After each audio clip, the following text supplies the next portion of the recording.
What's going on, everybody? Welcome back to the podcast. This is episode 302. Today, our guest is Chuck Colbert. He's the owner of Colbert's General Store, located at 1220 Broadway. That's in downtown Lubbock, Texas. If you're around, check the store out. Give him your business. Just go hang out if you want to. Follow him on social medias. Promote his business. Man, we got to get this guy some business. I really also if you.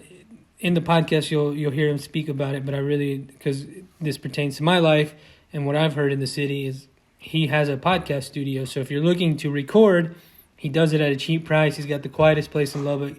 Hit him up, give him your business. We had a really good conversation, a lot of good talk, not just about the store, just about life in general. It's just funny how it all works out with, when we recorded, when I'm putting it out, my life, his life. A lot of similarities, a lot of things have happened, but I'm, taking it one day at a time, people. And I hope you enjoy the podcast, and I hope you go and check out his store. If you're trying to promote your store or your business or your podcast, let's make a deal. Let's do some advertising on the Snake Pit with Rattlesnake Roy. You can also support us by subscribing to the YouTube channel. That's a free and easy way. You can rate and review us on Apple Podcasts, Spotify, wherever you listen to this audio-wise. Please do that. And patreon.com/SnakePitStudios, where I do Conversation Pit for the $1 tier. And then on the $5 tier, we have from now on, we'll do like 2 or 3 episodes a month of just part twos of these episodes.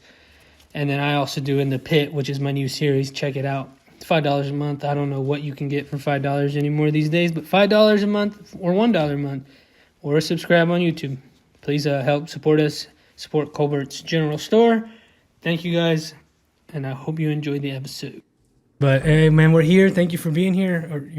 You're good. I'm ready. Okay. Let's go. You want to give the people a little bit of an introduction as to who you are and kind of what you do? I'm sure you've done a lot now that you're telling me. Yeah, right. Yeah. No, my name's Chuck Colbert. I own Colbert's General Store downtown at the bottom of the Metro Tower. We've got 99 apartments above us, and then I have I was going to call it a convenience store, but I couldn't because I'd have to pay a lot more for insurance, so I just called it a general store. Really? Yeah.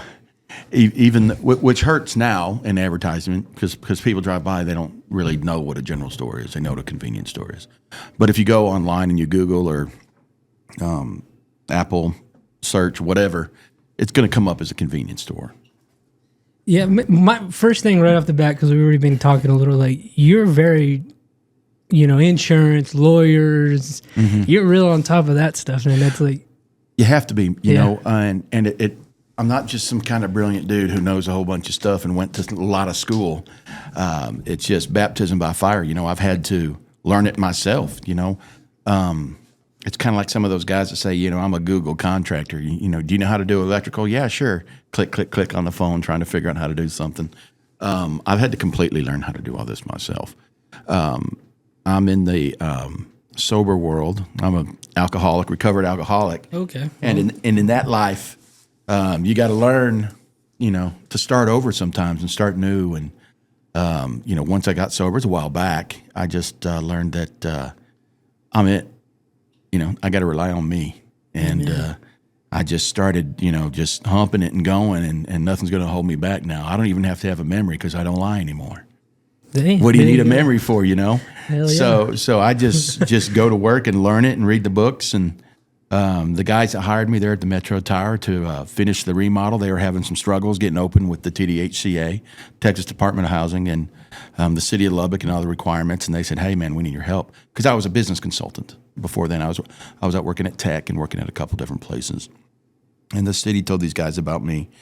And, I'll pat myself in the back. I saved their asses, pretty good. Yeah. We got about 9 months to do this, and I did it in 6 months. And, we got rid of the other contractors, and I found some loopholes to get around some corners. And we got the building open. We got people in housing. We got people in there, had it working. And they said, hey, how about this 1,800 square feet?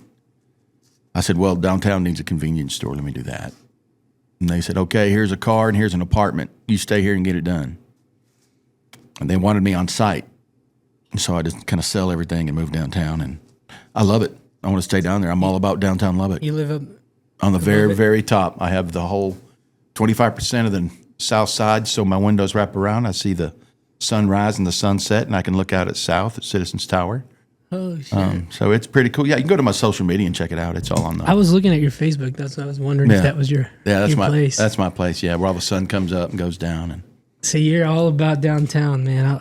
I'm really hoping you would know more than me. I'm hoping for better downtown. I don't know. Like I'm hoping it's a thriving downtown.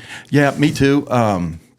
There's a lot of people that say that, and I hate to beat a dead horse, but gone is a day when old men plant trees for which the shade they will never see. We got a lot of people with a lot. I mean, you can go to lubbockcad.org and see who owns downtown. It's a lot of wealthy people that don't live downtown. Yeah. And if they're going to do something with their property, if they're going to sell it or fix it up and rent it out, they better be making millions. So it's really not about making downtown Lubbock a beautiful place. It's just more about them making money. I'm not saying that's bad. I want to make money too. Yeah, man. I got to make money. I got bills to pay. But I've kind of been there, done that, and had all that, and lost it, and been just as happy without it than I was with it. So I just want to contribute and help people out downtown. In my sobriety and my recovery, that's one thing that keeps me going and keeps me a better person is just by helping other people. And I used to be an outside of the looper, is what I called us. You had the inside the loop and you got the outside the loop. And I would always complain about inside the loop and complain about downtown, and thought, you know what, you better be a part of it. And so here I am. Did it kind of lose a little track and steam when Rager went to prison downtown? This is kind of what I've heard. Yeah, it sure did. Yeah. When anybody is pumping money into something and then that person is gone, the pumping stops. And we relied on others to step in. But obviously others don't have the funds that he had, I guess you would say. Or they do, but they don't have it the way that he got it. So, that happens. What goes around comes around, man. It's karma. Yeah. And I would love for Bart to be listening to this because he and I actually played football against each other back in high school. Went to school with his son. With his boy, yeah. I knew, yeah, right. Yeah, I played football at Richardson High School, and he played over at, was it Berkner, Richardson Berkner High School. Where's this at? North Dallas, Richardson, Plano, Garland area up there. So this is where you're from? Yeah. Mm-hmm. And I kind of want to go back into your life a little bit. Sure. Are you boozing in high school already? No. Not one bit. No drugs, no booze, nothing. Just sports? Not even sports, education, just go, go, go. I didn't have the best childhood life, Okay. There's some narcissism involved, some abuse, and a lot of trauma, that we all have. And I got away as quick as I could, and I never went back. And, education, Air Force, retired, finished that, got out. Then about age 40, 42, the bottom fell out of my life, and I didn't know how to understand. I didn't know how to handle major trauma and my catastrophes. My wife wants to leave. I got kids growing up and going away. I lose my civilian job. I'm not in the military anymore. It's just all of a sudden I'm by myself, and I didn't know how to handle it, so I crawled in a bottle. And then I caught up with all the other drinkers in about 10 years. Damn. Yeah, I caught up. Stoley's vodka and me were best friends, man. But only on the weekends. But we all do it differently, Started racking up DWIs, went to jail, lost everything, came back, and had to fight. Had to start over. And I've always told people, 42 days in Lubbock County Jail was the most educational time of my life, and I've had a lot of education. So you can see my 30-minute. Testimony on YouTube someday. Yeah. You don't want to hear all that right now. Okay, but you want to tell us. But it's a real interesting life. A lot of people want to talk to me about it, but I just keep on trucking, man. Yeah, that's really. I wanted to know, how do you get out of that? When you're in the bottom, what is it that helps you? Crawl out of that. Well, I love that question. And that's one of the things that this guy asked me in that last interview was, What advice do you give somebody who is where you were at? And I don't know if it's advice. It's just a lived experience, and I can tell you what I did. Because everybody's different. Yeah. You know, everybody's different. I'm not going to say my way's your way. But, you know, Alcoholics Anonymous was a big thing for me. You know, 12-step program, it helped out. I was in and out of those rooms for 10 years. What? Okay, I was about to ask you that. What led you to going to that? Like, you know, The judge made me. Okay, well, there you go. There you go. You know, you got to go. Yeah. But the judge made me before. But I just tricked the system. You know, I would always go into AA and say, you know, before I'd go in, I'm going to go in there and find somebody that's going to piss me off and give me a reason not to come back here. That was my attitude. You had that attitude. I'm a grown-ass man. I can fix this myself. I really don't have a problem. I'm just going to go here and get my paper signed. Better yet, I'm going to sign my paper myself like I went, and I'm not even going to go. And the breathalyzer on my vehicle, I'm just going to get another vehicle without a breathalyzer. Okay. I'm going to do. I'm going to go buy a bar. I'm going to build a bar and a restaurant. I'm going to become a part of that. You know, addicts, we do things, man. We do things to get by. But after losing everything and having my children say, "You're not my dad anymore," that's pretty tough. Yeah.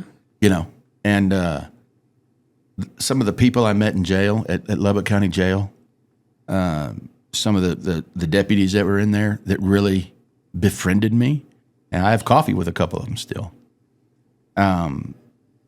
They really, I had dudes in there that were going up the chain. You know, they were going to prison, and they would come to me and say, "Dude, you don't belong in here.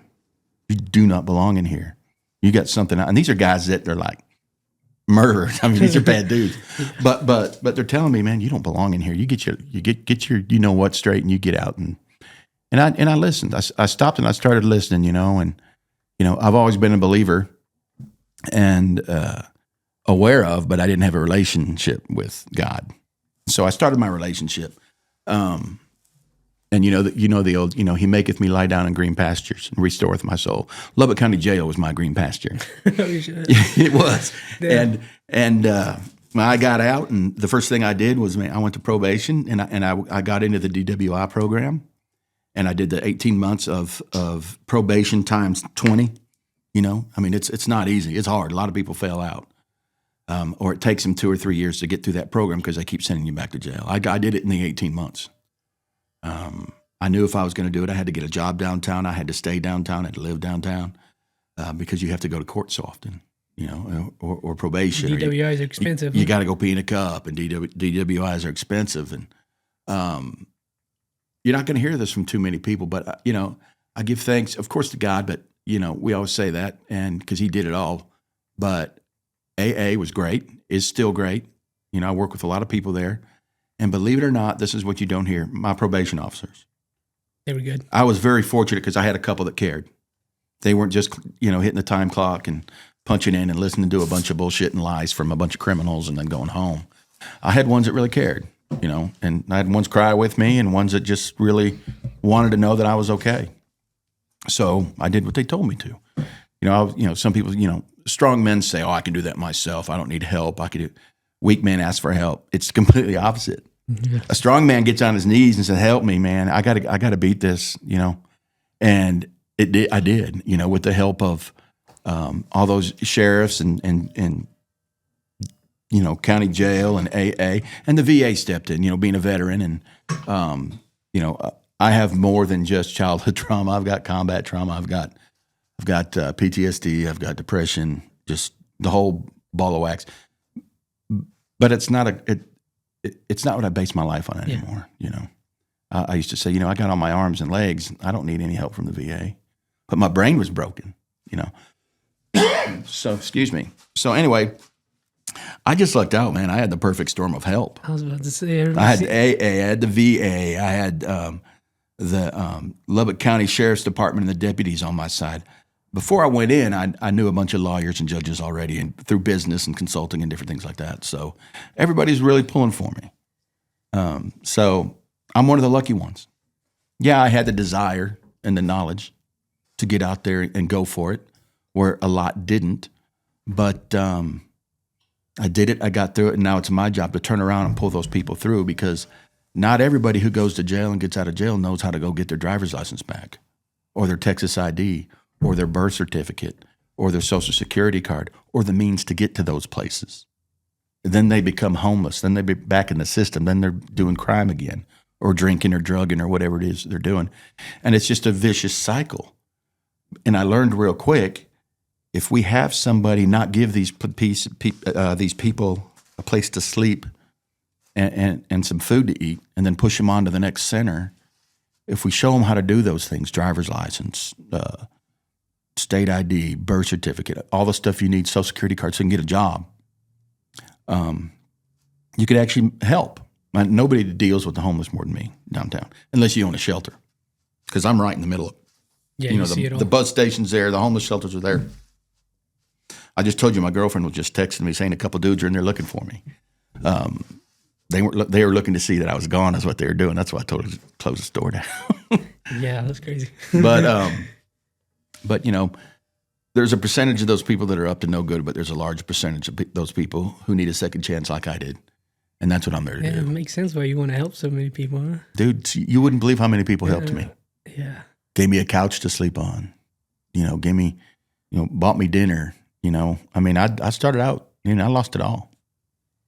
Yeah, it sounds a lot like my life. I had a small version of that where I went to jail, but, we had the means. We knew, lawyers, and I knew judges and priests and shit. And it fucking helped me. But you know how you said those 40 days are really like, that was my scared straight too, but it only took one day. I was like, I don't ever want to go back in this goddamn place. It's awful. It's cold. Yeah. It sucks. And you got to sit there. I don't know if did they put you back in population or did you just have to sit yourself? I went you had to put the orange suit on. Yeah, I had a shower. But you graduated early. You didn't have to put the navy blue suit on. No. You didn't go into the major pop. You stayed in the cell with one dude. Yeah, I was. Thank God. Yeah, I was in the 42 days. In the you Navy. were living. I was living in the middle of it, which is nothing. Lubbock County Jail is nothing. It's not like I'm at San Quentin for 20 years or anything like that. I mean, it's kind of a country club. It's kind of like. When I went to basic training in the Air Force, everybody said, "Oh man, they're screaming and yelling at you and hitting you and making you do." No, it's the Air Force, man. It's the country club of military. It's not that hard. Yeah, and Lubbock County Jail was not that hard. It really wasn't. It's still jail, but it is still jail. Yeah, you still get your rights taken away. Man, so you're bouncing back off of that, and you're doing business after all of this. You get sober. You're in the business world? Is this what you're in the doing? business world, yep. Do you think that all that being in jail and the military really helped you learn like about people? Because in business it's like relationships, it's how to I don't want to say how to deal with people, but like psychologically you understand people a little bit more. Psychologically, I've always understood people very well because that was part of my business. Yeah. Profiling, part of my job in the military was rescuing people, saving people. Oh, shit. And sometimes you had to do things to get that job done and befriend people and stuff, and you need to know who you're talking to. So I was already good at addressing people is what we call it, or figuring them out. But the thing that led to my success is not so much figuring other people out, it's figuring myself out. That was the big one. It wasn't about everybody else. It was about me. What makes me tick? Why am I like, Damn, that's a big one. Why am I like that? Yeah. A lot of young men need to hear that. To hear that and put it in their lives. I have an aunt, my Aunt Arlene, she lives in Dallas, and she's very dear to me. She's one of my people, And I told her that. I said, man, I wish I was a young man, 24 years old and have this newfound knowledge. She said, no, now is your time. She said, you're not, she said, you're not buried. You're planted. Dang. And you've been planted a while. You've been watered, and now you're out in the sunshine, and it's time to bloom. And I really liked that when she said that, because she said, don't regret your past because you are now what your past made you. Just don't live there. Just go forward. She's a very wise woman. That's a good one. Yeah, it's a good one. So I took that, and so. I hate to pause it right here. No, please, no. She's here. Okay. We were just talking about how he bit into a little more than he thought he could chew. When? Just now. No, so you said that was your aunt who said that? Mm-hmm. Yeah, I think that's a really important, like you're saying, don't live in the past, but like now is what matters. Right, like, Today is what matters. Acknowledge it. Yeah. Acknowledge it, learn from it, and go on down the road. You know, like she said, you know, you weren't buried, you were planted. And now you've bloomed, you're up in the sun, take it and go with it. Spread your fruit. Yeah, he was just telling us about his life in recovering alcoholic. Is that correct way to say it? Yep. Spent time in jail, and now you're helping people. And what did I say? I asked you like, I was like, you learn, what'd you learn about people that help you be a successful businessman? But you said it's about learning yourself. Right. Really, I think that's an important thing for young people. Right. To hear. Right. Young people need to hear that. You need to learn about yourself and what makes you tick, not so much worry about what makes everybody else tick. Mm-hmm. You know, it's not our job to control others, just to control us. And, you know, one of the biggest pieces of advice I give when I'm talking to young people in the program is my decisions are my choices.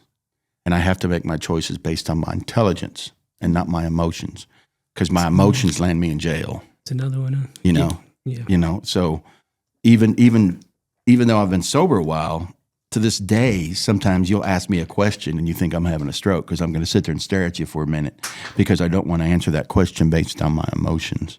I want to answer that question based on my intelligence, because it's proven most people with addictions are a little bit more intelligent than those without. Look at the great artists, the great mathematicions, the great musicians and artists. Stevie, man, I'll give you the Stevie story. He's right there behind you. Yeah, I know. I could tell you my first cigarette I had was with that man. Yeah. We'll table that. I was 14. We'll get to that one. We're talking about life stuff, but goddamn, that's cool. Yeah. But I'm 28, and I think I have alcoholic tendencies. Mm-hmm. But what you're saying about, one thing I'm really working on is emotional maturity. Like I think that has kind of fucked me up. Not like crazy. I haven't gone to jail, but I could see why you would go to jail if your emotions are out of whack. You know, you could mess around and kill somebody because you're so goddamn mad or whatever. Mm-hmm. That emotional maturity thing is really kind of what I'm trying to work on. I think that, again, young men listening, that's mainly who listens to this podcast. So. Right. Is it? Okay. Yeah, young men. I was going to ask you, what are your demographics? Do you know yet? It's like 25 to 35 male. Okay. Literally 100% male.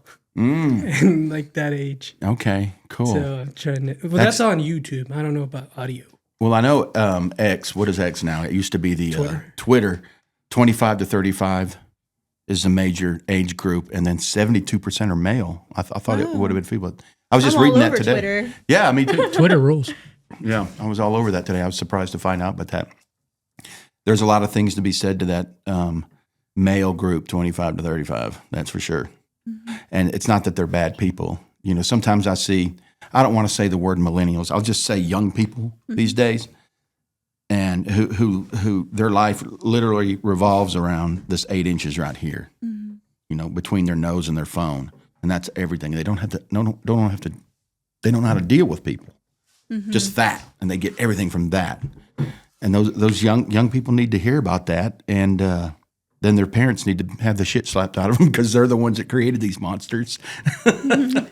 You're a parent, so you said it. Oh, I don't know. Yeah, I'm a parent. And I did very well, actually. My ex-wife, she did even better. She did a great job. She's the best mother I've ever seen. She's an amazing mother. How old are your kids? 30, 28, and 21. All girls. Already grown. All grown up. I've got a granddaughter. Oh, nice. She's 3. She comes and visits and hangs around the store sometimes. And my son-in-law worked for me. And so I've got some family around. It's not bad. It's important. Oh, yeah. Really definitely. Important. Yeah, so you were given the store, is what you were telling me, right? Pretty much. Basically? Yeah, they said, here's 1,800 square feet. What do you think you can do? And, of course, being a consultant in the business world, I wrote a business plan. I did the due diligence. I said, this is what we do. Business plan's about that thick. Pie charts, graphs, the whole deal, you know, for a convenience store. And they read it and looked at it and sent it to their money people and sent it to their lawyers. And they said, okay, go. You got it. And I've run with it, and it's been very difficult. And you know, sometimes I beat myself up over it, you know, thinking I'm a failure because the store's really hurting right now. But people are saying that I've done everything I can possibly do, and there's nothing I can do to change anything. So there's not a lot of foot traffic during the day? No. None? Is it like an actual convenience store? Mm-hmm. I've driven past it, and I literally saw like the general, what is it called? Colbert's General Store. Okay, so I've seen the logo, and I didn't know if it was anything else. You know what I mean? Yeah. Well, I was telling him, Oh, thank you so much. everybody loves stickers. My business card is stickers. It's a good one. Yeah. So I called it a general store because the insurance was too expensive if you call it a convenience store. The reason that convenience store, insurance is going to be more is because of gas, liquor, nicotine, gambling tickets, all of which I can't sell. Obviously, I don't have a drive up or a drive through, and I don't have gas pumps. I can't sell liquor. Well, I can sell beer and wine, but I can't sell liquor. Okay. I can't sell scratch off tickets, lottery tickets, and I can't sell nicotine. Wow. Yeah. Because I'm in the same facility as a building that has low-income housing, tax credit housing. So what the government says is, look, if these people need government assistance to pay the rent, they don't need to have easy access to alcohol, gambling, and nicotine. And a lot of these places that are like that, you look at the ones, look out in the smoking area, and look at the people who are out there smoking and drinking. And those are the ones who are behind on the rent. So I guess they're right in that sense, saying, I can't sell those. It kind of hurts me. We fought because we've got 69 tax credit units. We've got 20 market rate units, which is the same rent as you would have anywhere else. And then on the top 2 floors, we have 10 high-end, really nice penthouse suites. So we have all types of income in that one building, which is what a big city has. I've been in Chicago and I've been in Dallas. That's how it is. Here it's a struggle because there's such a, everybody here judges everybody based on their money. What's the first thing when you meet somebody? What's the first thing they normally ask you? What do you do? What did I ask you? What do you do? Subconsciously, that's our trying to place you somewhere. We want to know what you make. Yeah. Not that it's bad. It's just who we are. It's what we do as humans. So that's been a struggle there. Providing a convenience store for all those levels. It's like, another struggle I'm having, I'm thinking, well, this is going to be an easy job. I've got 75% of my customers live in the building, 25% live outside of the building. Most of those 75% don't have cars. They can't afford cars. They're not going to drive anywhere else to buy their groceries or whatever, convenience store stuff. So they'll come down to the store. I was wrong.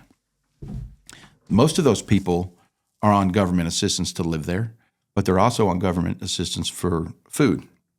I have not received SNAP benefits yet, food stamps. Is that something you have to apply for? Or You is have it to something apply you for it. receive? We've applied for it for 3 times. We've done all the paperwork. The last time we heard they were going to come out and do an inspection, they have not done that. Thank God for Carl Tepper, our local state representative, and now Jody Arrington. They're pushing. They're on it for me and trying to get it because not only do I want it, it's going to help my income and help me survive there at the store. But there's people who generally need that assistance there who can't go to Walmart, who can't go. It's too far. It's too cold. Right. So I'm one of those places. I'm just not looking to make some profit. These people need it. They really, and you weren't here when we were talking, but I'm not really there for my income. I'm just there to help some people out. That's all I got to do. Keep it simple. Did I go off on a tangent? Did you ask a question that I didn't That's answer? part of a podcast. No, we were talking It about just the store. goes. Just goes. Just I wanted to goes. talk about the store. So, Okay. Yeah, Colbert's General Store, 1220 Broadway. Did you What see are your my hours? My hours are Monday through Friday, 8 to 8, Saturday, 12 to 8, and closed on Sundays. All right. And you sell beer? I sell beer. All right. Now, beer run, please. Beer run. Lords and Collective. And generally, it's funny Oh, now. yeah.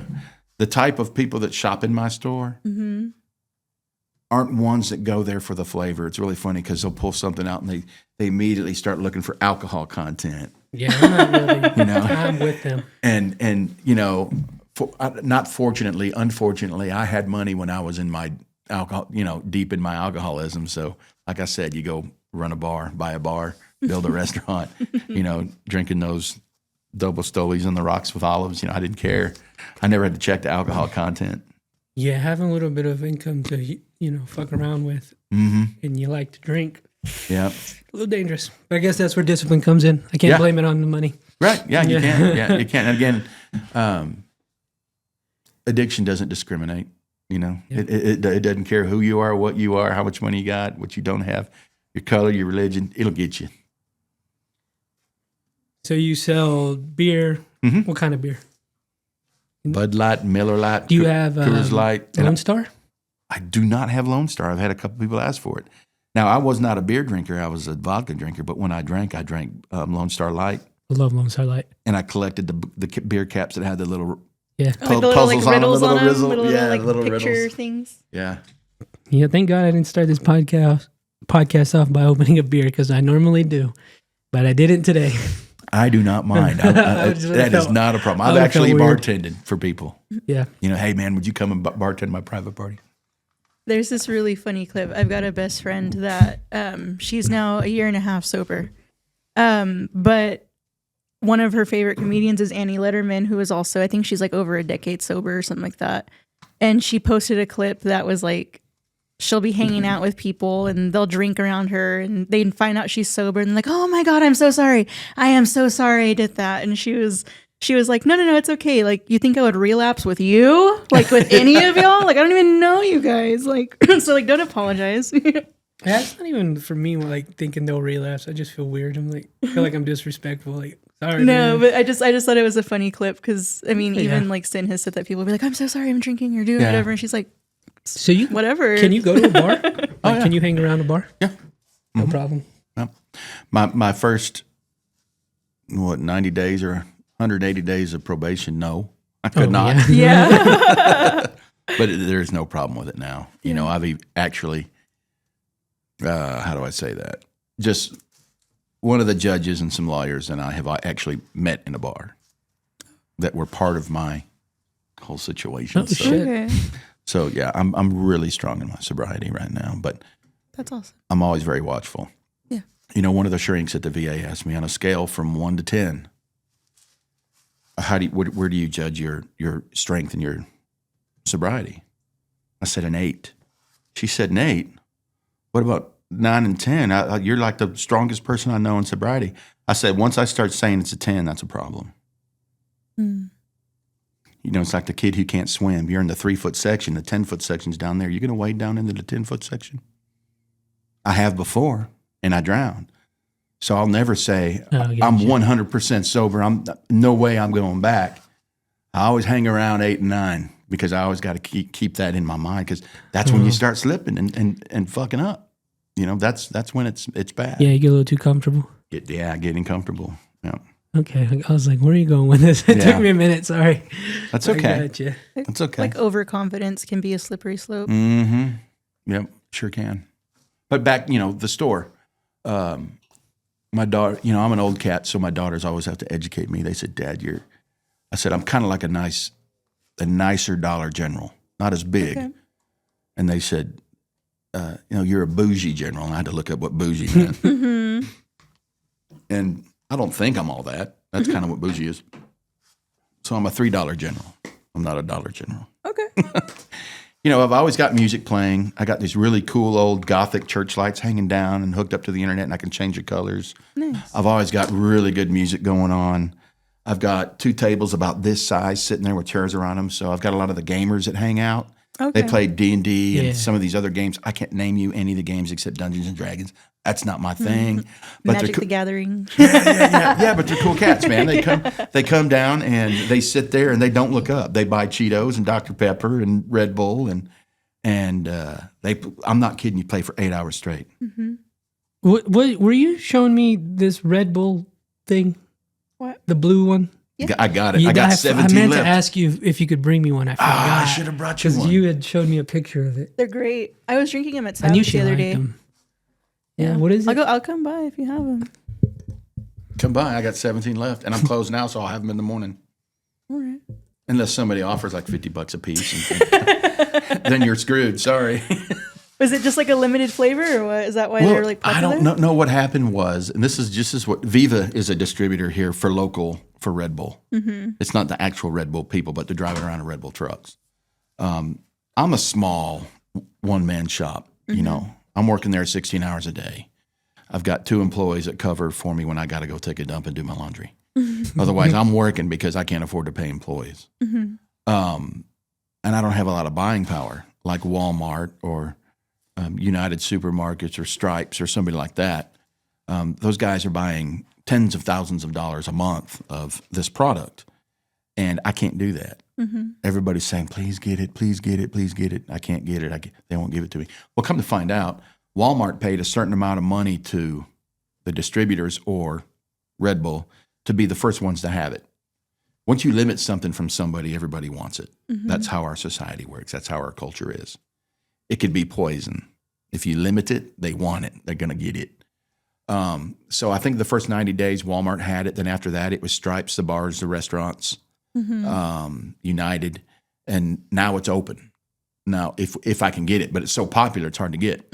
But the Stripes on 19th closed. Some cat was shot, some kid was shot over there, and it was just 19th, all the construction's going on. Yeah. And it's just a perfect storm. The poor guys, I don't know who owned it, but I wish them well, but they closed down.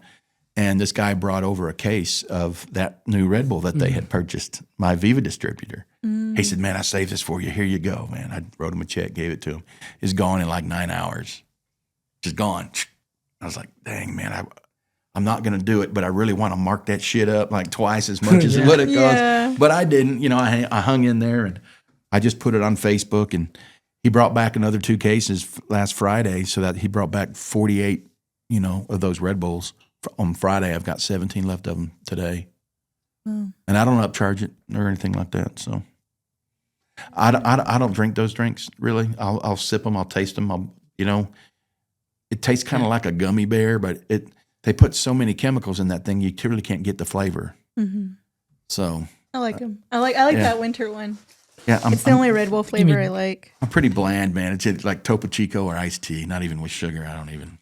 Do you sell Arizona iced tea? I don't. You're the third person to ask me that. I have to make deals with Coke and Pepsi distributors also, and I'm only allowed to put certain things in their coolers because they give me the coolers. But I also have to buy X amount of dollars every 2 weeks, and that's a struggle too. Is trying to keep up my inventory up to the same standards that Stripes and Walmart does. I can't buy tens of thousands of dollars worth of that stuff. So I'm just going to have to buy my own coolers and go to Costco and Sam's and buy that stuff and mark it up $1 and hopefully people come out and get it. But that's putting me in the ground, which could have been a mistake on my side. I've never done a convenience store before. And you'll find out I will admit to mistakes, even if you don't call me out, I'll say, yeah, I fucked up. I should have done something different, but I'm learning from it. I think that's really all you can do. There's So I work at a hair salon. I work at Tony and Guy down here at the West End, and we just celebrated 9 years last week of being open. Yeah. But we're a franchise salon, so one of my best friends is the franchise owner, and I will say the first 5 years sucked, but those first 3 were like, what are we doing? Oh my God, who do we call to fix this? And it's like you have no choice but to face everything. Whether it is something that broke, whether it's your fuck up, whether it's like, oh my God, we can't allow that. We need to put something like a policy in place. It is hard. You know what I mean? So props to you. But I understand that struggle. Like I'm just a manager there, you know what I mean? But I've been part of that salon since it was a little drawing on a fucking paper towel in Starbucks. You know what I mean? And so yeah, those first 3 years, but primarily that first year was, what do you mean that's flooded? What do you mean there's mud coming down the walls? What do you mean somebody drove through the front window? You know what I mean? Like it was just, oh my God, hell. You know what I mean? But it's so worth it. It's so worth it. Well, kudos to you because that's very sweet and genuine, and you've taken ownership in your business. You said you were just a manager, but that's a big part. Oh, I mean, it takes a village. You know what I mean? Right. So many of us wear different hats and everything, but I totally give props to my salon owner. Like she prioritized her team and she didn't pay herself for the first 5 years. Yeah. And that's just what it is. That is just what it is. And but so props to you for taking that leap because that's hard. It's hard and it's sacrifice and it's almost no gain. You know what I mean? Until 5 years later. You know what I mean? Right. But that's awesome. Yeah, thanks. Yeah. I hope we can get you some foot traffic. Yeah. Heck yeah. Where I think you will get foot traffic is that podcast studio you have. Right. I really believe that. That is I don't know if you know that. That's in demand to have somewhere to record. It is, man. And I haven't really pushed it. I need to push it. I think you I should. wanted to learn it myself. I've struggled. I've got the speakers. I mean, I've got the mics. I got the booms. I've got the headphones. I've got it all plugged in. I've got my MacBook. I've got I don't even know what to call it, the mixers, all the stuff. But I'm still struggling with the technical side of it. I've got 2 AM radios, FM stations that come in. They record there on their own device just because the room's so perfect and quiet. And then they just take it back to the station. Wow. My girlfriend told me, you got to get the best MacBook there is. So I went and did. And somebody said, just use Audacity or GarageBand or whatever. And I'm not a Mac guy. I'm not an Apple guy. I'm kind of in that transition right now. So I'm trying to save this stuff. And, or sometimes it's mono, it's not stereo. And I'll tell you what, trying to figure all that out. if I could tell you what you need. Yeah. It's called a Rodecaster Pro. Yeah. That's what that is right there underneath the table. Yeah. It is a mixer. You plug in some mics. Yeah. It does it all for you. And you can just put it into like Audacity and kind of cut whatever you need. Boom, ready to go. I'm telling you. Well, I made the mistake. Everybody that I asked to help me out said, "Oh yeah, I know how to do that." It's like when you ask your kids, you hand them your new iPhone. Baby, I don't know how to do this. Will you show me? They say, "Okay," and they grab it.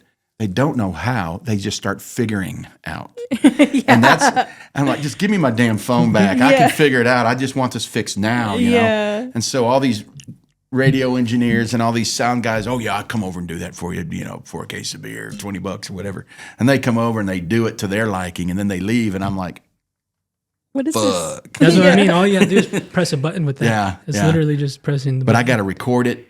It's got to be recorded. I got to save it. I got to save it to a file. I got to email that file. The file's too big to email. Then I got to drop it, or I can't drop it. That's the part that I'm missing.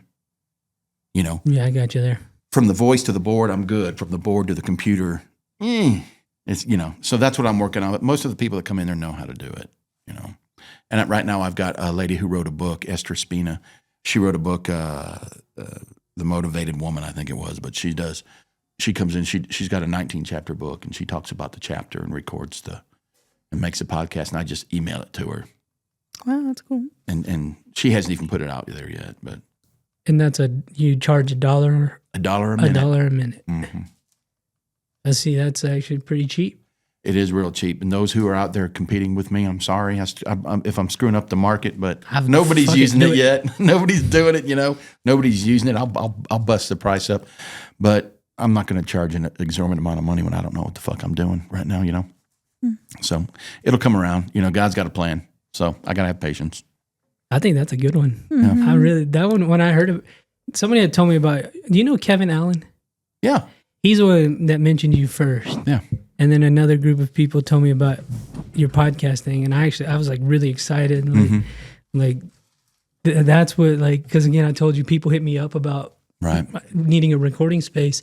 That's the perfect spot. Send them. I'll split I'll split it with you. Yeah, you find it. I'll tell you what. I'll do it for a case of beer. Okay, you got it. But, I'll get the Lone Star Light in for you.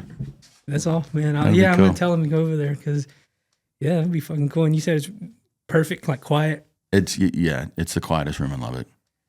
I have tinnitus, and I wear I don't have them in now, hearing aids, because I've lost some hearing. But the tinnitus or tinnitus, whatever you want to call it, It's just ringing in your ear, right? Just screaming in my ears, just military stuff. And you get in there, and you have ringing in your ears, you're gonna hear it. I was about to say, does it freak you out in there? It is. Sometimes when I close the door and I'm working, it's real quiet at night and nothing's going on. I'm in there by myself. You can hear your gut cooking a fart. That's how. Oh my gosh. That's pretty cool. Roy just records himself. Yeah, you can just sit there and hear going on. I do fart a lot. I need to go in there and check it out. I'm probably stink that place. Well, no, I'm gonna have to charge you for that because then I got to get it out of $2 an hour. I got to get it out of the foam walls and all the odor would be sticking in the walls. You might hate me if I went in there. I gotta tell this story. I farted yesterday out there, and I farted like somewhere right here, and I had to pull this car in. And while I was pulling the car in, the fart was so bad. Like as I passed where I farted, I could smell it. Like minutes later, after I had already did it, he drove past his fart with the window open.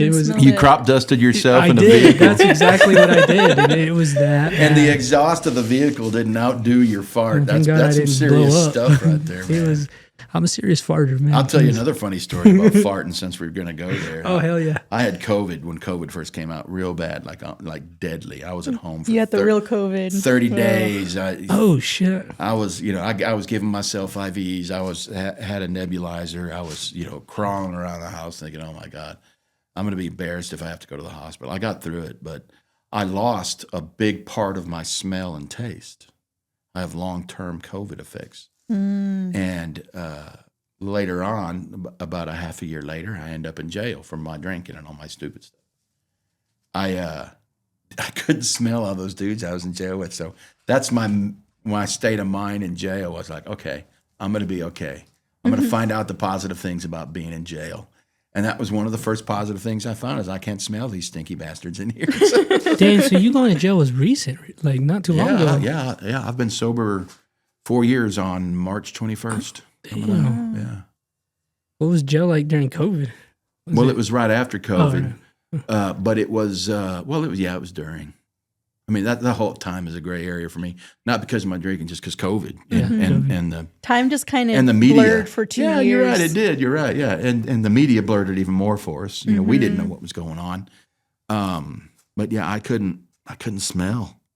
I smell one dude with wheelchair sores. I could eat this homeless guy they bring in there. I mean, that was like smelling salts. It's just like, dude. But anything else, I didn't have smell, so that was a positive. I don't even remember the smells in there. Yeah, I guess I was so scared. I didn't give a fuck. Right. It's scary in there. It is, man. I know he said it's compared to anything else. But yeah. God damn, that place is scary. Yep, it is. Bring back Scared Straight, because these kids, man, they need to know it's fucking. It is dangerous. So I saw an article today online, one of the newspapers or Lubbock News, that the LISD and the Sheriff's Department had got together, and guys that qualify that are in Lubbock County Jail, they're getting them their GED. Oh, wow. Nice. Fucking awesome, man. I think that is just amazing. I think that's how it should be. I think sometimes, we had a guest on here at one point that was running for mayor that spoke about incarcerated people like they were throwaways and like they were menaces here. And so to hear that there's at least some type of effort being made to give somebody an opportunity to start new, that's awesome. Yeah, it is. You have repeat offenders and people that just keep making the same mistake over and over and over again, like me. I should have done 10 hard. Yeah. I should still be in prison right now. But the powers that be said no. And I said no. I'm not one to give people chances. We talked about sponsors and sponsees a little bit in AA or 12-step programs. I'm not one to take a sponsee and him fall off the wagon and then take him back. If you're not working the program and doing those steps and doing what people tell you to, you're not working the program and doing those steps and doing what people tell you to do. And I've never met anybody who fell off the wagon, whether you had 1 day sober or 50 years sober, who said, I was working the program like I should have. Yeah. I've never met anybody. And I hang with a lot of cats that got 30 and 40 years. And they say, if you're doing what they tell you to do and what it says on the wall up there, you'll be okay. So I wish I learned that earlier. Yeah, man, I like hearing these stories. I think it's important for people to tell these stories. But yeah, it's crazy I don't know how to fix that problem, but we as a society don't really. That's good that Lubbock's doing that, though. They're helping out one way, giving them GEDs. That's a helpful step. When I got out of jail, I think I was just telling you this, there was nobody to help these people. Exactly. I had the wherewithal and desire and the education to know where to go to get my Social Security card and my ID and my birth certificate and how to write a resume and do all that. And even our probation officers, they just got to keep us out of jail. That's what their job is. Keep us sober, keep us out of jail, keep us from committing another crime and going back to jail. That's a probation officer. A probation officer didn't say, this is how you get your driver's license or your ID card or your Social Security card. This is a Social Security office. This is the stuff you have to do to get a job. Yeah, they're telling you to get a job, but they're not telling you, who's going to, I could do all that. But some of these guys don't know how to write a resume, I but know they're it. still good people. You know, they're so here I was trying to get back on my feet, trying to take as many of these people with me that I can. Look, come on with me, guys. I'm going to get us all down. This is how you get a bus pass. This is how you call an Uber. This is how you work your phone. Don't just throw those people away and group them up with the same people that are gang banging and shooting and stealing and constantly doing that stuff again and again and again and again. And I feel like sometimes like parole and probation, like guidelines, they're almost so tight sometimes. You know what I mean? Like it's if these people don't know where to find these resources or don't know, you know, like really all the resources that are there for them, they're almost set up for failure to be sent right back. You know what I mean? Like they have to walk such a tight line. If it's like you said, if they don't know these things, if they aren't told you need to do this and you need to do this and you can start by doing, you know what I mean? Like it's almost fate for them to go back for them to fail. You know what I mean? And they will just repeat. And that's, humans are humans, you know, spirits can get broken and they will just stick in a cycle. You know what I mean? If they can't win, you know what I mean? And it's, I don't know, but yeah. You know, in the store, we were talking, I deal with a lot of homeless people, a lot of addiction, a lot of alcoholism, a lot of mental illness. Oh yeah. And, everybody needs a chance. Everybody does. And I don't judge people anymore. I mean, you never know. You could be talking to an angel. Yeah. Is that hard for you? Like you were saying, these 2 men at your store earlier. Is it hard not to be like, man, what the fuck do you want? You know what I mean? Like, yeah, I do. And cast them away. Like, hey, yeah. That's tough. Huh? Well, yeah. Well, I mean, I've had a pipe to a guy's head and walked him out before. You know, you gotta do what you gotta do. You gotta do what you gotta do. You know, you can come in and rob me at gunpoint, and I'm gonna make you a sandwich on the way out. You know, whatever. I've got insurance. Take what you want. You know, just don't shoot me. That's my goal. I'm not gonna fight for, you know. But if somebody's coming at me, you got to protect yourself or your employees. And I've had that I know of 3 thefts that happened right in front of me, and it wasn't over $20. And I'm not going to run after them down the street and leave my store open. And if they have $1,000 ripped off, so just go. You know, I write it off. You know, when it comes tax time. But yeah, it's really hard not to say, "Guy, get your life straight, dude. Get your life straight." That's not my place to say that. Number one, unless they ask me for help. And I really do. If you come in, you know, you can go on my social media and donate $10. And I buy these homeless kits, these winter kits, and you get some wool socks, some wool gloves, a wool beanie, emergency blanket, a backpack. That way, I'm not giving people food and money all the time when they're walking in the door. They're sponsored by people who have said, "Here, Chuck, here's $50. Buy 5 of those." You get them on Amazon. I don't get the cheap ones. I mean, these are really good wool beanie. I mean, I'll wear one myself. But and I throw some apple juice in there and some sun chips and maybe some candy, a candy bar or something, just to make it. So I've got something to give these people when they come in, and I'm not losing a ton of money. Yeah. But yeah, I do want to tell them. I said, "Dude, get your shit straight, dude." You know. Yeah. But how it's not my place to tell a guy who's borderline, borderline schizophrenic. You know, I'm not a doctor. You know, I don't know and that's a medical issue. It's a medical issue, so I can't judge him. But I'm sorry, that's your medical issue. It's not mine. So get the fuck out of my store. You know, because I've got customers who don't want to come in because you're in here. But Lubbock, in general, takes these people and they put them in a shelter and they give them something to eat and somewhere to sleep and a pillow and a blanket and a set of rules and say, "Don't fuck this up." But in 30 days, you're gone. Maybe we'll send you to somewhere to do an interview.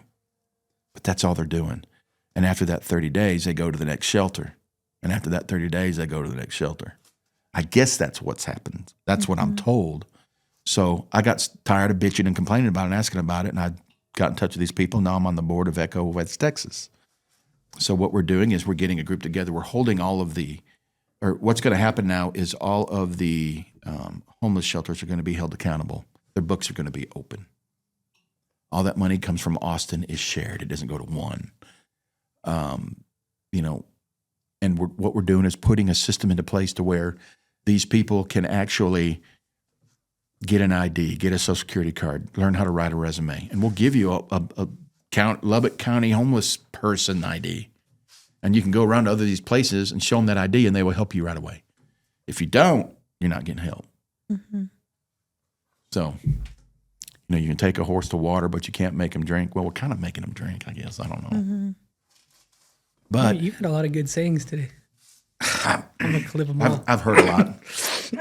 You missed a few. They were If pretty it good. was all my own sayings, it'd be all full of shit. I just repeat what other people say. That's his whole podcast when I talk. So, But that's what we do as humans. I just didn't come out of the womb speaking. Mm-hmm. I had everything I say has been heard. Yep. One of my favorite quotes is, "I am the combined effort of everyone I've ever known." I like that. Yeah. What's his name? Paul Kalanick, the guy who did Fight Club. Yeah. Is this okay? Mm-hmm. no, yeah, you're good. Just yeah, you're fine. I'm a no-nick, actually. There's no nicotine in it. Nice. It's just, is that what helps you? Yeah. And I was never a smoker. No. Oh, tell me about the cigarette of Stevie Ray Vaughan. Oh. So I get a part-time job at the Red Door down on Lower Greenville Avenue where all the bars were, a little bit north of downtown Dallas. And I'm at I'm down from the Red Door at this time at the Greenville Avenue Country Club, bar back and loading beers and stuff up at age 14. So I have to leave, like the law back then, I think I had to leave at 8 when the doors opened.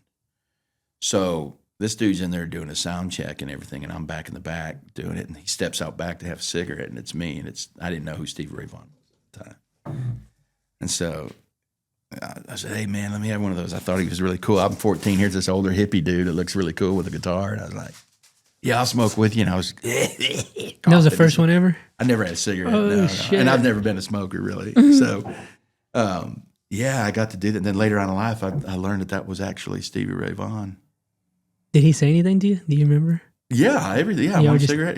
"You're too young to smoke." I said, "Just give me one." And he gave me one. He kind of laughed at me and smoked. I don't know if y'all ever saw videos of Stevie Ray Vaughan smoking a cigarette, but he makes a cigarette going away in about 30 seconds. Damn cocaine. Done, Gosh, how cool. Oh, man. I didn't realize who Stevie Ray Vaughan was No, for you- another 15, 20 years. What years was this? What'd you say? See, 56, 14, 68, 78, 79, 82. 82. He was just coming up at this point. Yeah. Playing all these bars and things. Yep. Wow. Is it cutting you out? Did you hear me? Mm-mm. Oh, yeah, I heard you. Man, that's fucking awesome. Yeah, that's crazy. Oh, man. You got any other crazy stories like that? Anybody else? I play the guitar now, Yeah. but I don't play that good. That's ridiculous. Sure. I just play an acoustic, and love music. Always loved music. Play some drums. Love the harmonica. Love blues. Love jazz. Love all kinds of music. I'm not just one type of music. I like live music, real music. I don't like. I'm not a big fan of. Well, this is weird. This is bullshit. I'm talking out of both sides of my mouth. I don't like computer music. I like musicians. But then again, I like the techno shit, the all-night rave stuff at night. Sometimes you come to my store and there's this 56-year-old fat bald guy with a beard and they're dancing around. The door's locked. I got the lights going and I'm stocking shelves and it's like banging just because I've got powered speakers everywhere. You ever have live music at your place? I'm going to First Friday Night Art Trail. Yeah. Oh, No way. Yeah, That's next Friday. I'm on the trail, but I don't get to start till March because Okay. I just did the paperwork. She came over, Mary or whatever her name is, came over, met with me, and we did everything. And so she said, "You can do whatever you want." And I do. I do watercolors. I paint. But I've got a lot of special needs residents in the apartments above me who thought that the art was really cool that I was putting into my store, and they wanted to be a part of it. So I went and got some paints and some canvases, and I've got these tables and they'll paint, and so I've got some of their art up. And it'd be great if somebody would buy their shit for $5, or what. But there are adults that did it, but it looked like a 4-year-old did it. But they've got their name on there and they've got all that. Sweet. But then I've got some local good artists with some really nice stuff up in there, and I'll have some more, and I'll have some of my stuff down there to sell. But there's a guy that's got a 80s punk band, and he's like 23, and he works at the bank. He lives in our building, and his band broke up. They all kind of moved away, and he can do some acoustic sets. I said, "Man, I've got all the equipment, all the gear. You show up with your axe and your voice, man. I got you taken care of. And he's going to play. What's his name? I don't even know. Oh, shit. No clue. No clue. Dude, that's fucking awesome. That's in March. I don't want to know his name. That's Just fine. come play, man. Hell yeah. That's what makes you happy. You know, back before, I guess this is 15, 20 years ago, because I was playing with a couple guys around town and doing gigs and not really making money, you know, just doing it for fun. And I learned real quick I could make a lot of money DJing weddings. Because you're going to get $1,300 for 4 hours with a couple of powered speakers, one mic, and a laptop. Mm-hmm. And it's not like DJing when I was in college or high school, carrying around albums, like on a dolly, you know, and spinning albums. It's like stop, start, push, play. It's that simple. I can do gigs from my phone now. $1,300 for 4 or 5 hours Goddamn. every weekend in the summer. That'll put a kid through college, you know? So I was doing that, and I ended up being the guy with the gear. And so bands, all these bookers would call me up and say, hey, man, I got a band coming through. They're playing in Dallas.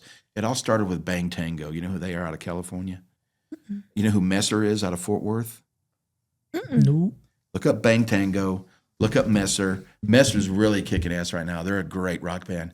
But, you know, get us some help booking these guys. I need to spend the night, get them a hotel, and, you know, save some money for some of these. They were no name at the time. And you would come to my house and in the morning at 10 o'clock on a Saturday, and there's like 15 hippies just laying all over the floor and stuff. And Nice. I was a guy, you know, don't even pull your gear out. I'll hook you up. I'll get you a place to play.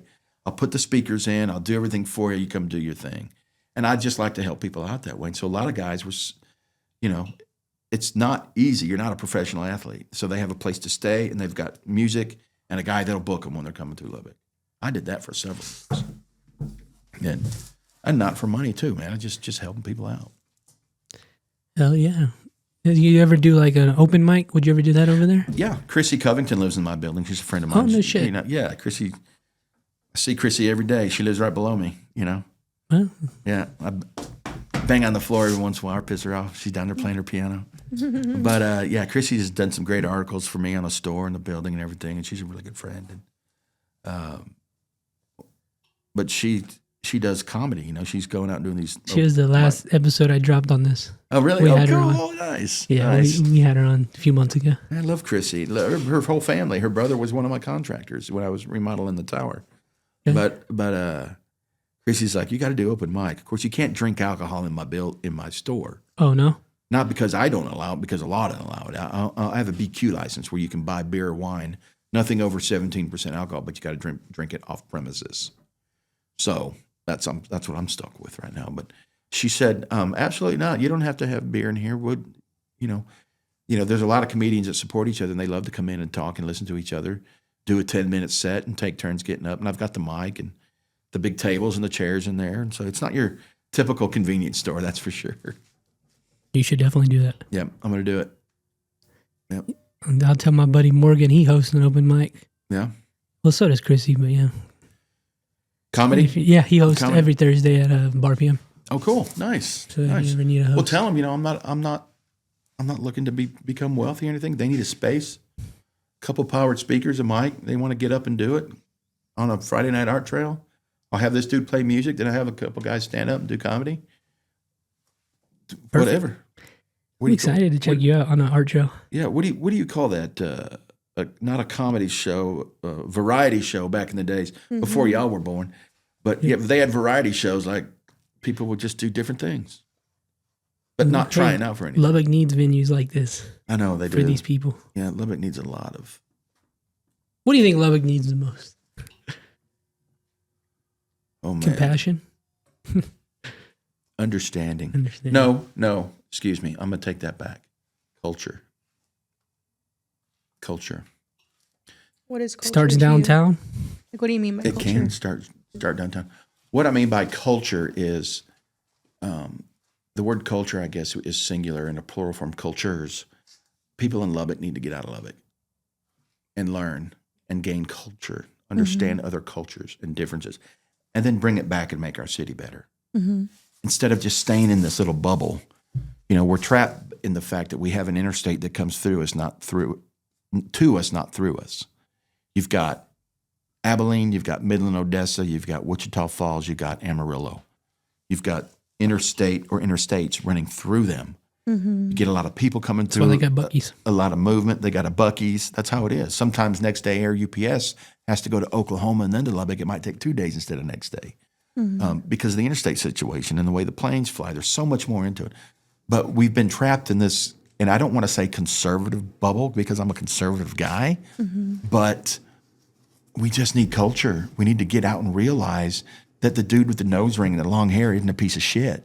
Hey, ain't that right? You know, you feel what I'm, Yeah, I feel you smell what I'm throwing out? Yeah. I mean, I'm very fortunate in my travels and my military and around the world and being a part of all these different cultures and not letting my surroundings, the norm, mold me into somebody who thinks only where I come from is right. Yeah.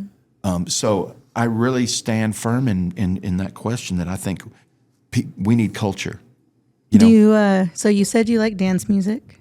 Oh, yeah. Do you like 80s music? You like, I'm you like 56. you like some new metal? You like stuff like that? Love it all. And I think you should come to the Valentine's event I'm hosting downtown on the 15th. Where downtown?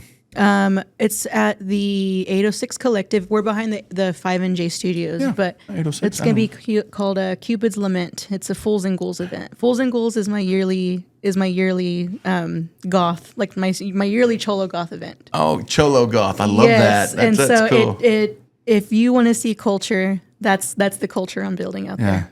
So Yeah. we're growing. It's pretty sick. You know, We're growing. It gets bigger and bigger every year. I'm going to go. I'm going to bring my girlfriend. Come dance. I'll We'll send you dance the- with you. We I'll dance send you to the it all. flyer. Okay, yeah, send me a flyer. Some LaBouche, some Depeche Mode, some The Cure. Let's go. Yeah, that's alt 80s rock, and that's what I was into. Yeah, okay. I mean, that's kind of when the goth scene started, you know. I wasn't one of them, but I really appreciated the music. You know, the 80s Rat Pack, or Brat Pack is what they call them. You know, all those guys are just a little older than me, and a lot of them went to the private schools where I grew up out in that area. Several of them did. But, yeah, that whole 80s stuff. You know, I graduated high school 86. So, yeah. I'm a big, and matter of fact, I had an 80s alt on today. A lot of Depeche Mode was going on in the store today. They rule. I'm gonna bring you a poster or a flyer if I can post it up in your store. Please do. I will put it up. Yeah. Okay. I even have a TV and a laptop hooked up that I can hook up to it, and I can run ads on the TV on the screen. Okay. Stuff like that. People check out his store. You have it all over there. I do. I've even got a Super Bowl party coming up. It's shit. because I'm closed on Sundays. Therefore, we could drink in there. Or Oh, okay. I Oh, can't. nice. Well, But I've got a big screen and a rear projection, and you know I can put 50 people in there with chairs, and I've got all the food and snacks that you possibly want, and then I've got the big speakers, and it's going to be a 10-foot by 5-foot screen with a football game going on. Mahomes fan? Yeah, heck yeah, great game last night, and I just am because he went here, and I didn't. That's and exactly why I am. I didn't even go to Tech.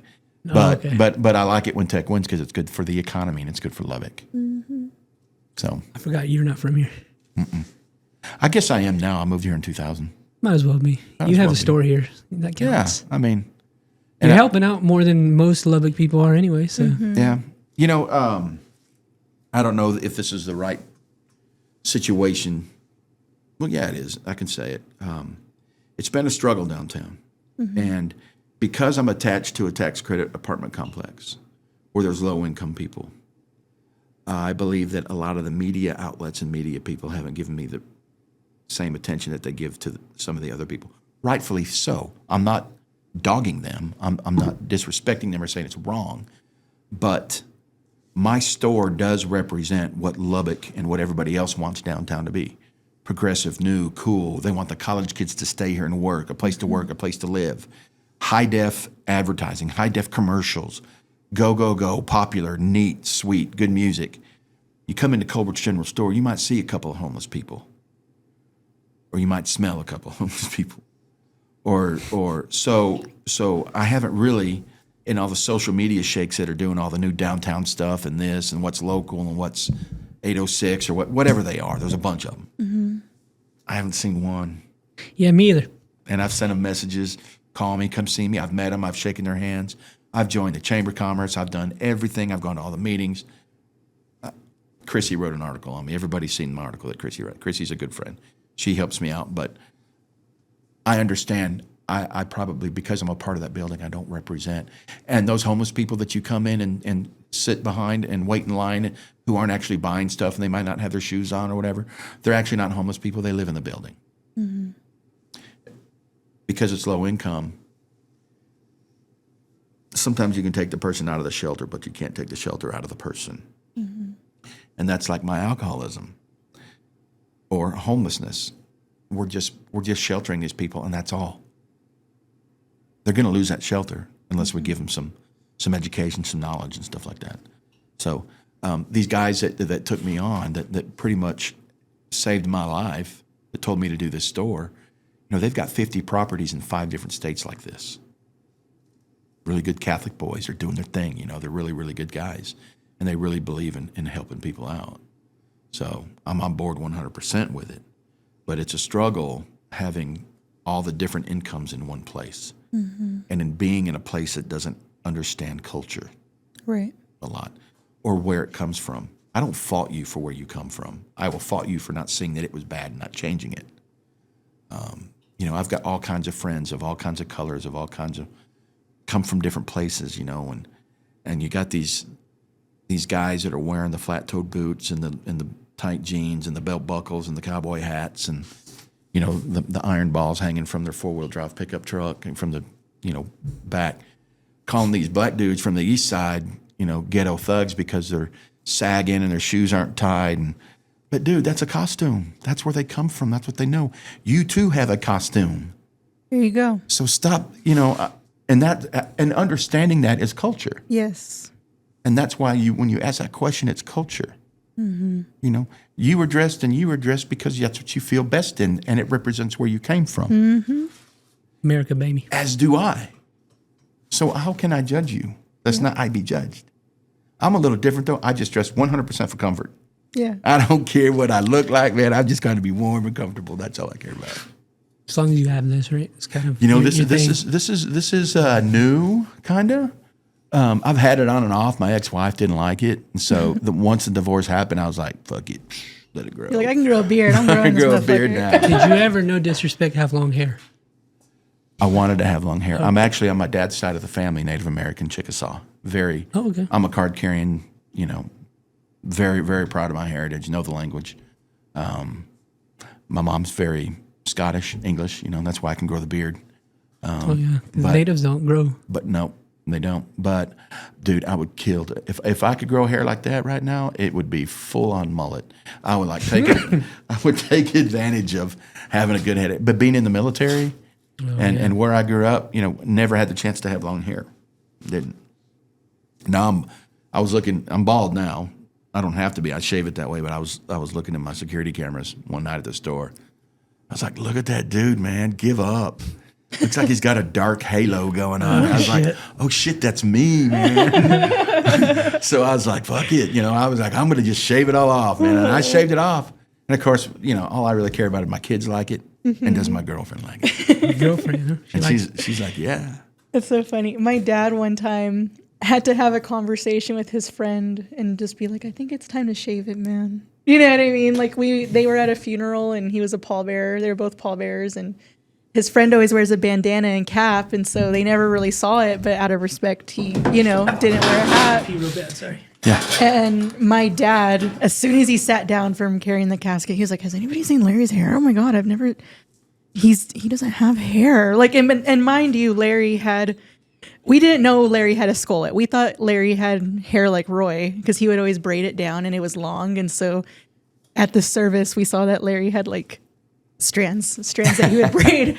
And so my dad pretty much took one for the team a couple of days later when Larry came over, and he pretty much told him, like, man, why don't you just shave it? It would just look good if you shave it. Yeah, I just shaved it off. This is it. This is what you get. That's what Larry looks like. But yeah, I did the are we still on, or did he go, or we paused? Oh, yeah, we're still on.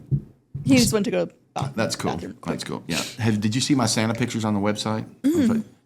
So I grew it out long. Somebody says, you got to do Santa gig. And so I said, okay, I'll do Santa. I'll get my buddy Joe Baker. If you need a photographer in town, Joe Baker. Joe Baker, yeah. Do not go anywhere else but Joe Baker. I mean, he's amazing. He's done my girls' graduation pictures, my family pictures, everything. Joe Baker. Nice. But if you go to Colbert's General Store, you can scroll through there. I can see. Or Colbert, you can see my Santa pictures. See, how do you look at? How do you look through the pictures? Or is it this? But I posted those. Man, Looking at your little ad right here. The YWCA called me. I was doing Santa gigs, and I wasn't even charging. I was just going and being Santa. It's not that hard. Hi, ho, ho, ho. What do you want for Christmas? Sit on my lap, okay? This is a beautiful store. Thank you.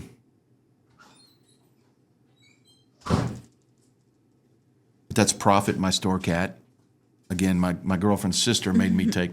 I was always a dog guy, and this cat was kind of hanging around and kind of liked me. And she said, "You've been chosen by the cat distribution system." So you come, you come in the store and look over my head. I have a cage like this big over the register in the wall, and he has a cat door in the back of it. And he goes through it, and then he has this bridge, and then he has a 5-story apartment in back, and a bathroom and a kitchen. So he's a store cat, Prophet with an F. He's the bodega cat. Yeah, Nice. yeah, the bodega cat. There's a Bodega Twitter Gato. account. Yeah. Bodega Gato. There's a Twitter account called like Bodega Cats, and it's just little cats in, really? in bodegas and convenience Well, stores. somebody told me, I've been struggling for business lately, and somebody said that I need to make it a cat cafe. Or people can come in and study and sit around and stuff, but then I got issues with the health department and all the food that I what's the serve. legalities of that? Yeah. Yeah, I mean. You serve food too? I can't, no, I don't have a license to serve it. Everything has to be prepackaged. I can put a hot dog roller in there, but that's considered open food. And then everybody in there has to pass a test and get a food handler's license. And I employ a lot of special needs people who, some of them can't write their name. So how are they going to take a test? So, but there's people who do hire those people. So I got to figure out a way to get around that. Mm-hmm. I don't know. But right now, everything is packaged. I don't have hot burritos out on the cooker or anything like that. I don't. It's just prepackaged. I mean, today I had a couple of attorneys at the table, and they got some sandwiches and a pickle and some chips and a Coke. And they sat there and had a $10 lunch. You can't do that downtown. You can't get You can't get a $12 pizza. Mm-mm.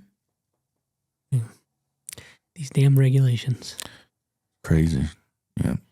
I wanted to ask you this. You're a veteran. You're a Lubbock citizen. You contribute to the economy. You help people out. You're a father. You're a grandfather. Are you hopeful for the future of America? Do you think we're going to be all right? Yes. You think we're going to improve? Yes. 100%. Do you think people will, not just economically, do you think people will start understanding each other more and getting this culture thing you're talking about? Do you think we as Americans will ever be able to do that? Yes, I believe 100%. And I'm not just speaking from my faith. I really do believe it, but I'm not saying that it's not going to get worse before it gets better. And people my age need to start taking the education of younger people more seriously, and talking to people, not handing phones and iPads to their little kids. I understand on long road trips, save your ass. I get it. It'll keep you from beating your kid to death. But at the restaurant or at home and stuff like that, the time on a phone is just making a bunch of robots, a bunch of zombies. You can't go to a restaurant today without, the person taking your order doesn't look you in the eyes. Like, how do you teach a person decorum? How do you teach a person social skills? How do you teach them how to make eye contact and how to social? You know what I mean? Like, you're right. It's very, very needed. To learn that, you got to feel it, and you can't feel it on your phone. Mm-hmm. You got to go through it. You got to do it. You got to make mistakes. Yep. We got to let our kids, fall off the monkey bars. They got to get scabs. They got to get hurt. Mm-hmm. These days with all these safe spaces and all this stuff where these kids want to go cry. And, Kevin came in the other day, and I asked, we were talking about Kevin. He said, I want to help you with the store. I want to advertise this as a safe place. I said, wait a minute, Kevin. What's a safe place, man? I don't understand. Mm-hmm. I never had a safe place. I didn't get that. To me, a safe place, as far as like in a modern definition, has just always kind of been just like a place where like people of all genders, sexuality, races, whatever, are not discriminated against, which that seems like a no-brainer. You know what I mean? But that's where I come from. It's a no-brainer. It is a no-brainer, but I think also something to maybe consider is it's where we are. We're in West Texas. You know what I mean? We have just as many churches on, street corners as we do anything else. So, and there just as much as there are people that are understanding and think that is a no-brainer, you know what I mean? There are unfortunately some people that do sit in their beliefs and they are a little hostile about, you know what I mean? That They lack culture. they lack that culture. They lack the culture and understanding of, you don't got to understand it. You just got to respect them because they're human. Right.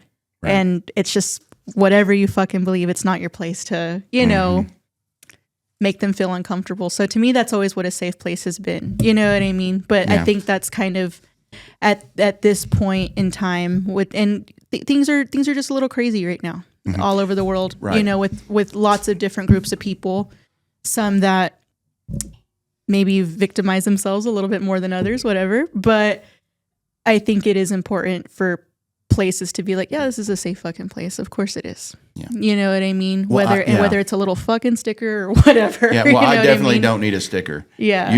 You come into my place, If this whole podcast didn't prove your place is a safe place, then I don't know what will. Yeah, I mean, you come into my place and look who comes in there and what comes in there and how we talk and what we do. Mm-hmm. If I don't represent that, I'm doing something wrong. Yeah. I'm not going to put a sticker on my window. Like, the LBGTQ, love them to death. Their community came to me and said, hey, I run Central Group downtown, the Central AA group. They said, we want a LBGTQ only AA. Mm-hmm. And we want to put a sticker on it. I said, well, my third tradition is all you need to come in these doors is a desire to stop drinking. I will support you and I will walk in the streets and carry a sign if you are being oppressed. But as far as this goes in here, I'm not going to say you can't come in here because you're not gay. Mm-hmm. I'm not going to do that because my purpose is to get people sober and to stay sober myself. And in my store, inside my store is to help people and to help others and give the community something to grow on. Mm-hmm. I want to be the root and I want to bear fruit for others to pick from. Mm-hmm. And I will not allow others to come in and squash that with their what did you say earlier? Uncultured ideas. Mm-hmm. You're going to plant trees for shade you'll never... Gone is a day when men plant trees for the shade which they will never see. But you're planting... I'm planting. I'll be dead and gone maybe by the time the park downtown is built. I'll be, I might not be around, but I'm going to try to make it better. I'm not going to sit back and do nothing, I'm just not. I used to be of the world, and so, I only wanted me. I wanted that drink. I wanted that success. I wanted that Rolex, that car, those trips, the plane. I wanted all that stuff. I wanted my kids to have it, wanted my wife to have it, and I was not happy. So now, I think my Rolex is getting that guy off the street. My Mercedes is helping that guy get his driver's license because that's going to pay me a lot more than freaking Rolex or Mercedes. And all that shit, I can't take it with me. When I die, you're not going to see a U-Haul with all my shit going behind the hearse, to go bury me in the ground. The last check I write is going to bounce. Mm-hmm. That's it. And my kids get my money now, not after I die. Do you... Well, you haven't really talked about your faith, but do you fear death? You think it's just another journey? No, I do not fear death. I know what's going to happen. Mm-hmm. It's there. I've seen it very close. Yeah. In my job in the military, it was had my hands in it all the time, and I was very close myself multiple times. And a part of my not fearing death is because of that, but another part of my not fearing death is because of my faith. Mm-hmm. I'm not worried. I've done a good job, and I'm going to keep doing a good job. And I can't exactly explain what happens when I'm gone, but all that really matters is there's people that love me and they'll miss me, mm-hmm. and I can't say anything more about it. That's kind of what's going to happen. Once you're gone, you're gone. That's a damn good way to live. There's nothing you can really do about it, or what I mean? Like, it's just one thing that's for sure is that our time here is, finite. Yeah. It's just time waits for nobody. You know what I mean? Well, as a kid, I would say between the ages of 7 and 11, 7 and 12, maybe I was just constantly feared of death. What's going to happen? I'm going to be gone. I'm going to miss my parents. Is it going to hurt? I was always asking questions about it. I was always worried about it. And I don't know how I grew out of it, but I did. But now I look at my life and what I've done and what I'm going to do. If it ends now, it'll be okay. You know, you did your best. That's all you can do. You know what I mean? Is just all you can do is just have passions and put effort into these things. And like the goal is not to live forever. It's to create something or to love something enough. You know what I mean? To have passions and projects and efforts. And you don't have to leave this giant legacy behind. But the thing is, it's just like you want to be known as somebody who lived, who had life, and who had just who just lived. You know what I mean? Because that's it. You know, like there's no right time to wait to pursue something. It's not going to be the best time to do it in your 30s or your 40s. It's just do it now. You know, the work is going to be the same because you can get in a car accident. You can get shot somewhere. You can have a random aneurysm, or you know what I mean? Like it could just all be over. So just do it and live. And I don't know, like I would rather die a struggling podcaster, successful hairdresser, girl who did movie nights and had shit under my belt and have people talk about me in that light versus she seemed like a sweet girl. She was such a sweet girl. You know what I mean? I want people to talk about the shit I did, not about like, not some filler bullshit of like, she was so pretty. She was so sweet. She, you know, she was a nice girl in school. Tell people what I did, you know? The nicest things said about us are said at our funeral. Yeah. And I don't want that to happen.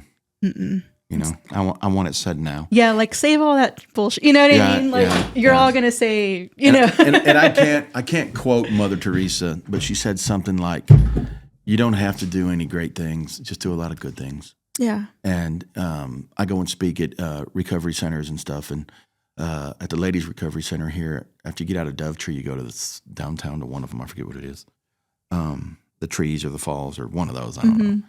A couple of the gals really liked what I said, so they all got T-shirts. So when I came back and said, and I always say, this is kind of my mantra or my thing is, do good and good will do you. Yeah. How simple is that? I just keep it simple. And that's like my faith, my walk with God. You know, are you a member of the church, First Christian Church? Or are you Presbyterian? Are you Methodist or Buddhist or Jewish or just whatever? Catholic. Are you, tell me about your faith, or are you spiritual? Or are you, there's too much in those words for me. Man, I'm just sober and trying to help people and trying to do a business I don't want to get involved in all that. Don't put a freaking label on me again. I've been labeled my whole life and I don't want to be labeled. The one thing I do want, if I had a headstone, I'm not going to have a headstone, I promise you, but if I had a headstone, it would say, here lies a godly man. I was going to ask you that. I keep it simple. I don't have to have all those things. All I try to do is be godly. The best of what I know and learn, I try to be like him as best as I can. I'll never, ever be that. I think all you Just really try. can do, just try to be a good person. Try to be a good friend. Try to have empathy. Yeah. Empathy is the root of a lot of things. I hope that's what they say about me. You're like, he was a godly man. You know, I mean, that's not a Methodist, not a Baptist, not a good dude. Not whatever. a Red Raider. Not a Red Raider. You know, I am. Go Red Raider. I went to Angelo State and they bought Angelo State, or they own it. So I guess I can put I can put a half a gun up. Hell yeah. Well, amen to that, brother. Thank you so much for being here. You bet. If it means anything, I believe in you, and I'm going to promote your store as much as I can. I appreciate it. They're doing a movie night next Wednesday. I will be there to buy some beer. I'll probably go sometime this week to buy some beer from you. If you close at 8, we're usually at the studio by 7, so we'll probably be making text beer me. run. I'll stay open late. I used to stay open until 9, but I'd have 1 or 2 customers. I had a motorcycle club. They didn't call themselves a gang because they were afraid they'd get beat up. But it was a bunch of cool little tweakers with face piercings and mohawks. And they like, you know, they're riding $3,000 crotch rockets and they like the sound of the motorcycles downtown. And everybody's like, oh, those guys are making noise. I'm like, fuck that. Get in here, man. Like, you guys want some? come buy You can some park stuff. in front of my store.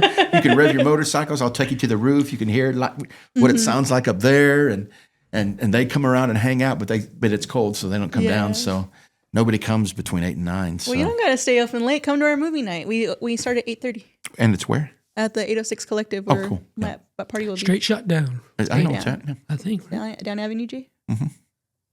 Well, Cool. Colbert's General Store, 1220 Broadway, downtown Lubbock. Check it out. Anything else for the people out there? I think you said a lot of good things, man. Good. A lot of good things. Good. Jennifer, you got anything? When will this drop? Before March. How Before about that? March. Before March. I hope you had a good time at Fools and Ghouls. Thanks for coming. Cool. See you guys. I forget I'm on camera. Patreon.com/Nick Pitt Studios. Check it out. We'll see y'all.